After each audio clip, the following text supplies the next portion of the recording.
زبان کے شر سے محفوظ رہنا چاہتے ہو تو خاموش رہا کرو۔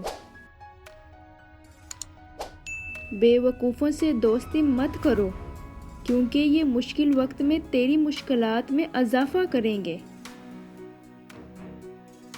عقل مندوں کی صحبت اختیار کرو، یہ مشکل وقت میں تیری مدد کریں گے۔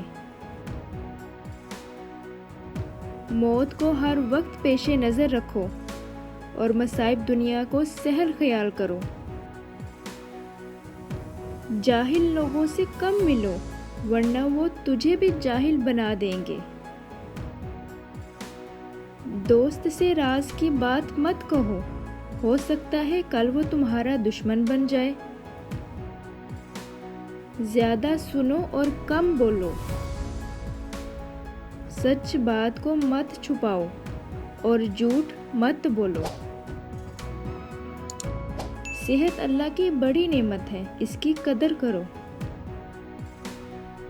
جس طرح بارش خشک زمین کو زندہ کر دیتی ہے، اسی طرح علماء کی صحبت سے دل زندہ ہوتا ہے۔ بدگمانی کو اپنے اوپر غالب مت آنے دو ورنہ تمہیں دنیا میں کوئی دوست اور ہمدرد نہ مل سکے گا۔ جو بات تم نہیں جانتے منہ سے نہ کہو اور جو جانتے ہو اسے مستحق کو بتانے میں دریغ نہ کرو۔ اگر کوئی کام کسی کے سپرد کرنا چاہتے ہو تو دانا کے سپرد کرو، اگر دانا میسر نہ ہو تو خود کرو ورنہ ترک کر دو۔ کام نہ کرنا محتاجی لاتا ہے اور محتاجی دین کو تنگ، عقل کو ضعیف اور مروت کو زائل کرتی ہے۔